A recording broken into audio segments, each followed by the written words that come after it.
So this is my Logitech G920. We do have inverted pedals down here, and I do want to do a little mod to change the braking feel. So if you have the standard pedal set up where it's down in the mount, obviously you'll have to pull apart the mount. It's undo a couple of screws that are on the base, and then the whole thing pulls apart in two separate pieces. So we need a 2.5mm Allen key. This is going to undo our little bolts down here that are holding our shock in. That way we can get to the inner assembly. So this is Future Seb just jumping into the video. I am going to do a giveaway with this as well. So I'm going to be giving away a spring mod and an insert mod. You just have to comment down below which one you want, if you want the spring mod or insert mod. And then there'll be two different giveaways that I'll run. So all the people who comment spring, I'll put you guys into like a random username generator type of thing. And whichever one wins, you'll win that particular part. If you comment the other one, the insert, then I'll get all of the people who have commented insert, put them into a random generator. And then, yeah, you guys will get some free parts for your G920 pedals or G29 pedals, your Logitech pedals. And you'll probably find out why later in the video, because I had a plan and it didn't quite work. So to make my life easier, I can just simply hold down the accelerator. That'll give me a bit more room to get into here. And then we just have to do the one on the other side. Obviously try not to lose these are pretty important. Just remember this is under tension still, and it does sort of make it quite annoying to realign the thread with the hex nut. Something to be aware of, that you will need some patience and maybe a second pair of hands to get this lined up again. But what we can do is just push this, comes down, and the standard setup, what it'll have a rubber block in here. And that rubber block is like solid, so once you sort of get to a certain point, it's very, very hard to hit maximum or 100% braking. So in the past, what I've done is I've just removed that block completely, but then you end up with a brake pedal feel that sort of is like having an air bubble in a car braking system. What I have run in the past is one of these from 3D Wrap, and this has been in there for, I think I've had it for about 1.5 years or 2 years, and it's still in relatively good condition. Like, it's peeling very, very slightly at the top, but this is held up very, very well. But for the purpose of this video, I had already taken this out. The alternative, if you want something different, I managed to find this on eBay. This is a progressive spring, and in terms of their stiffness levels, this is a much softer spring to this. So I've got these two springs. So this is the standard one. This is what I've picked up from eBay. You can see it's got different length coils here, so this will give you a progressive spring rate, whereas this is more of a linear spring rate. So imagine if you press on this, it gets harder the more you press it.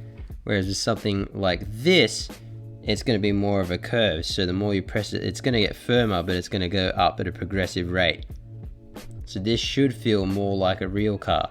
So the options of upgrading your brake pedal feel, you can either remove that rubber block that's in there and then just run this. That's a free, easy to do mod if you're having issues, especially if you're having issues trying to hit that 100% braking force, or if your base plate isn't in a very good area, so when you're pushing on it, it's either pushing you back or it's pushing that plate under the rug or under your desk or something.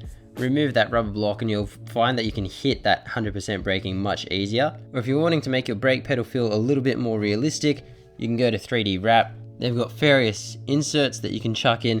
It's got a little bit more material there, so it's going to be harder to compress. This yellow one has only got about 2/3 of material of this one, so it depends on your driving style. Or if you don't want to put any inserts in, you can also upgrade your spring.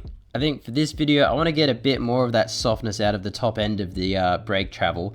So I'm going to replace it with my upgraded spring, still using the yellow insert. That way I've got just a little bit of travel before it really starts to firm up.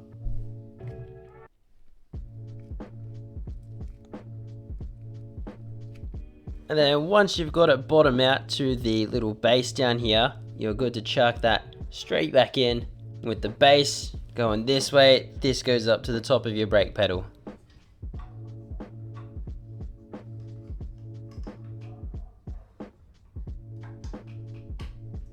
This is the part where an extra set of hands might come in handy to try and get that thread to push down to where we can put our little hex screw in.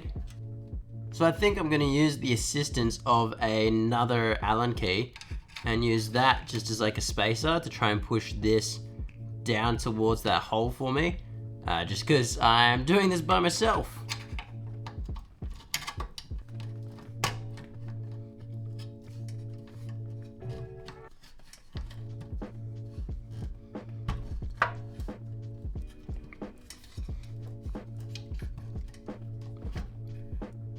Oh, that works an absolute treat.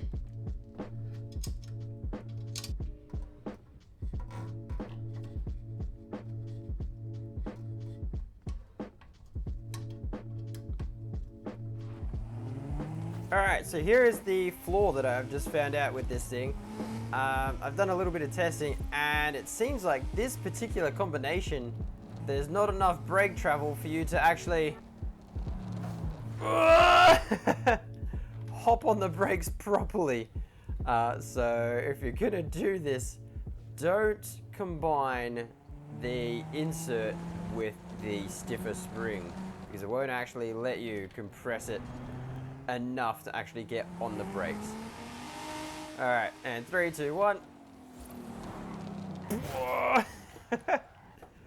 That is not it. Alright, so yeah, I gotta go back and pull this apart. But that is the whole point of testing. You can try these things out to see if it works. So if you want to just do like a free easy mod, just take out that little rubber block. It's gonna feel so much nicer to be able to put that brake all the way down without having just that instant stop sort of resistance there. Otherwise, get yourself one of these new progressive springs in there. It'll feel much better from the standard one. Remove that rubber block as well, so it gets rid of that stiff sort of wall that you hit. Or if you want to go the better route, I would recommend one of the inserts, but you do have to sort of realize that they are something that will wear down because it is a little 3D printed part. But this one that I currently have in there, that's lasted about 1.5 to 2 years, and it's seen a lot of driving. But also for the money, I'd say it's pretty well worth it. So I usually leave the links for all of the stuff that I use, or all the modifications I've done to the system. I'll leave a link down below. I try my best to update it because it is just like an affiliate link type of thing. It doesn't cost you any extra, but it does mean that I'll get like 2% of the sale in commission. And also don't forget the giveaway that I think I will insert earlier in the video as well. If you would like the spring, comment spring. If you would like the insert, comment for insert, and then the random generator will choose some people. I'll reply to your comment and we can exchange some details, and I'll send you your new parts.